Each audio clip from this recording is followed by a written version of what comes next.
Right, so we put our kids first trap.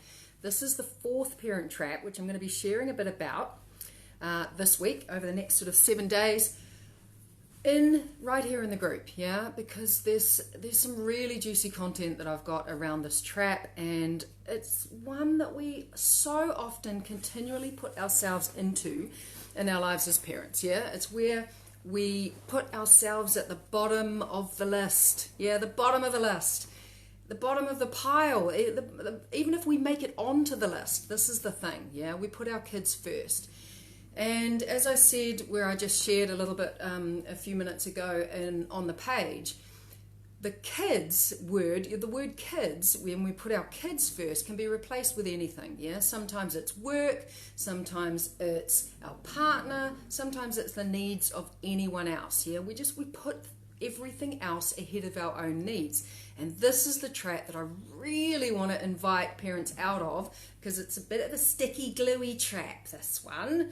Because it's such a big part of the we parent from the past trap, yeah, because so many of us saw our parents do it, so many of us saw our mothers do it, so many of us saw our mothers either putting everyone else's needs ahead of their own or doing the opposite, yeah, where they might have thrown themselves into work or put their partners first.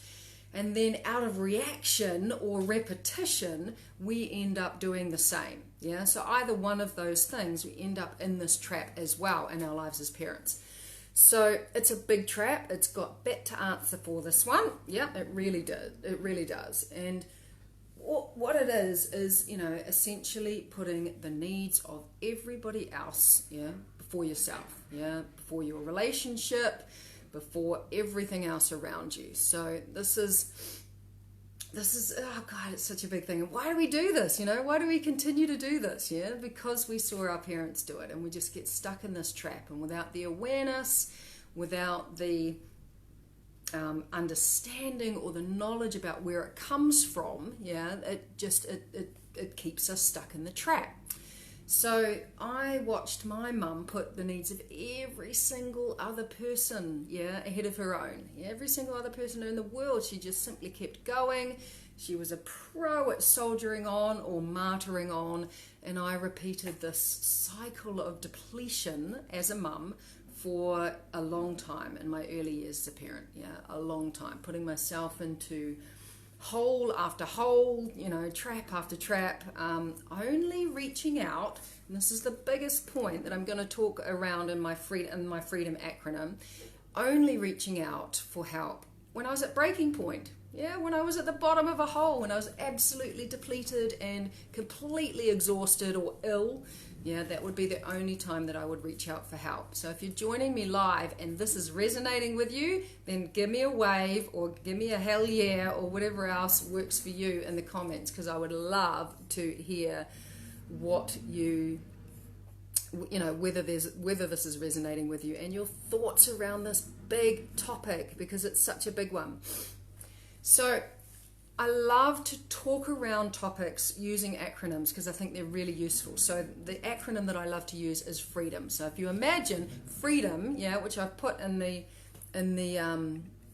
comment, well, in the text around this video, is, you know, the word freedom down the side there. So the first word is first. Yeah, we need to put our needs first. Yeah, ours first. And I hear so many people talking about, oh yeah, you know, when you're in the airplane and you put your mask on first before you put your mask on your kids, you know, it's that. Yes, it's that. However, there's so much tied into that with reasons why we don't do this, you know, why we don't do it. And so much of that is around these old patterns of what we saw our mothers do and the things that we just simply repeat. So we need to put them first, and as I move down this acronym, you're going to see why. And the second letter that I'm using is R, and it's get real. You know, we need to get real with ourselves. Sometimes we think we are looking after ourselves in our lives as parents, and we're really not. Yeah, we're really not looking after our own needs. And the reason why is because so often we put ourselves at the bottom of the pile, at the bottom of the heap, at the bottom of the list, if we even get on it. and we're not really getting real with ourselves. And I put a little post up a few moments ago where it was like, sometimes I just get to the point where it's like, surely I've done enough of this self-love business. You know, I got a massage 2 weeks ago, surely that's enough. And it's really not, you know. To be able to keep your cup full, to be able to parent from a place of fullness and a place of abundance, where we've got energy to burn, to flow, that is keeping it real. So my next one was energy, energy. And I'm not actually talking about, you know, whether we've got energy to, you know, get the housework done and do the dishes and do the work and all of this other stuff that, you know, we're really loaded up with at the moment. Being in these lockdown circumstances, there's a lot to juggle, there really is. But what I'm talking about here in terms of energy is that our kids feed off our energy. They absolutely feed off our energy, and their energy is a reflection of ours. They just mirror it straight back at us. So if we're not keeping ourselves full and looking after ourselves first and in a good place, then they're going to feel that, because they're so in tune, our children. They're such intuitive little feeling beings that just absolutely operate through their emotion. And they feel it, and it makes them uncomfortable because they don't know what it is. They don't necessarily understand what's going on for us. And then they reflect that stuff straight back at us. So if that's not a good reason to put your needs first as a parent and keep your cup full, then I don't know what is, right? That is such an important one that a lot of people don't realize. I certainly didn't realize it when I was first a parent, that my energy, is a huge contributor, because my children feed off it, they absorb it, and then they just reflect their uncomfortability back at me as a parent. Big one. So the next E in my freedom acronym is I'm looking at my notes here because I wrote them when I was just waking up this morning. It was like, oh yeah, that's a good one. So energize is the next one. And what did I say? Energize yourself in whatever way works for you. Whatever way works for you, to raise your vibration, to bring your energy up, so that you can parent from a place of fullness. So if that means that you need to get out there and walk in nature, do it. I did it the other day. I got a really good friend of mine who's amazing with kids. She doesn't have any kids of her own, but I got her on Zoom with my boys, and I went off and had a walk in the rain, and it was amazing. I loved it. She was keeping my kids busy. And sometimes when we get stuck in this trap as parents, it blocks us from those sorts of ideas.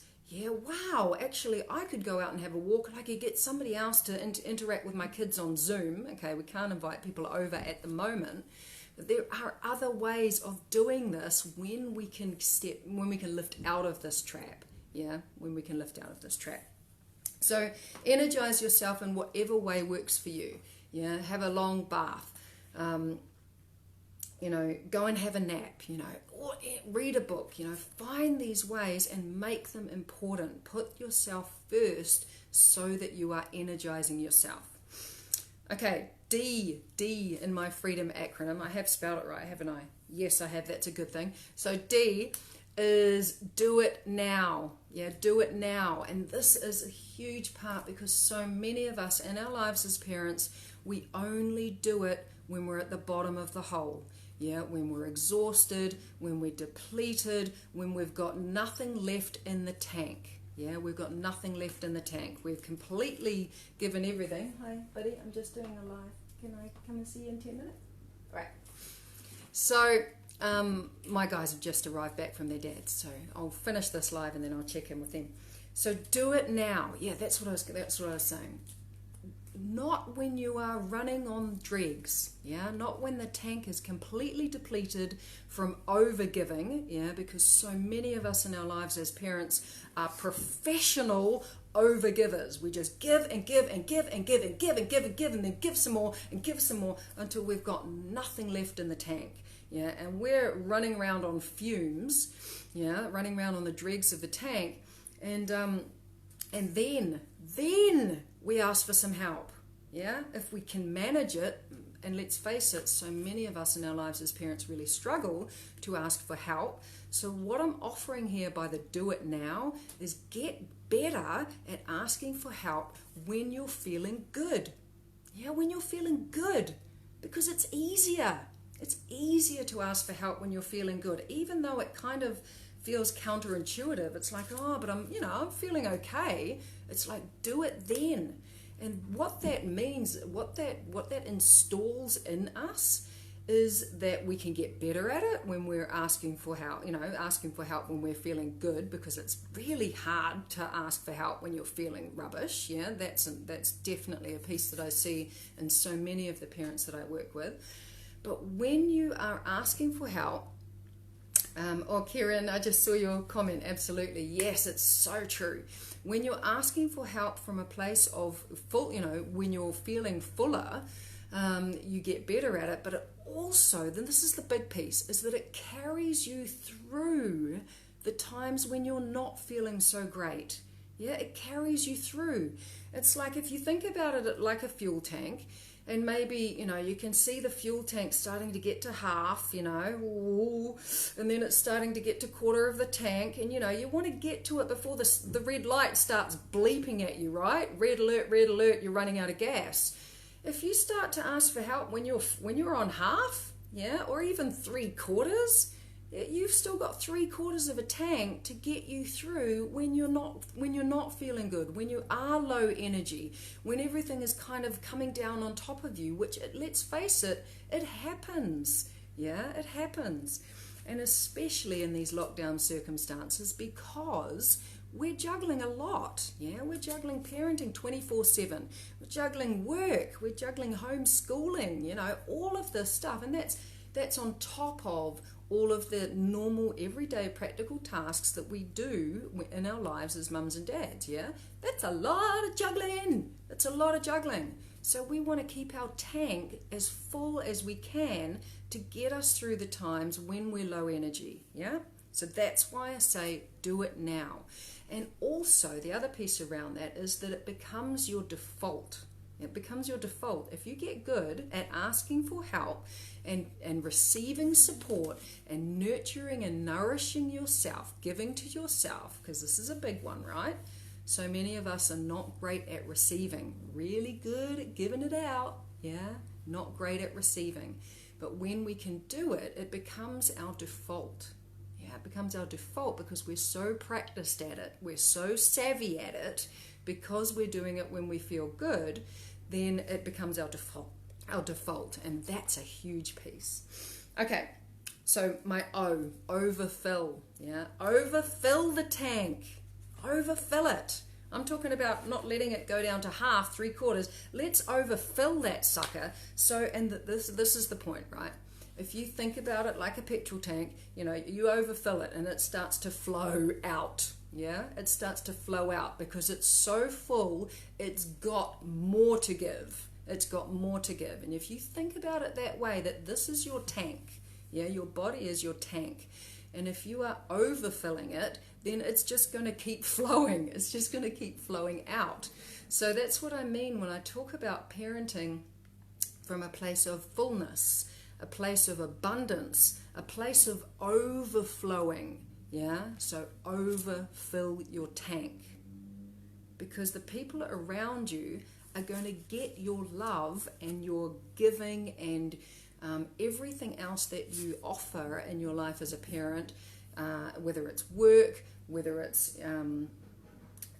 with your relationship with your partner. When you're overflowing from a place of fullness, they're getting it. Yeah, they're getting it. They're getting it through you getting it first.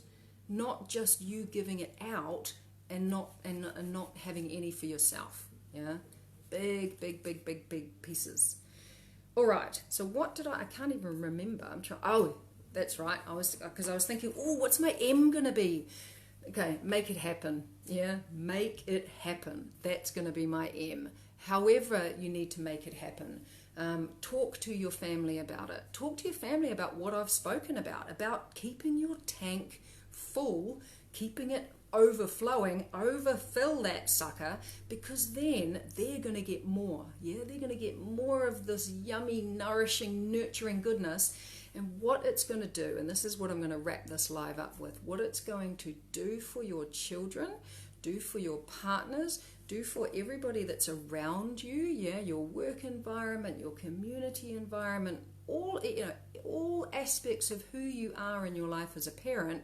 Because we're not just mums and dads, we have all of these other hats that we wear, and the we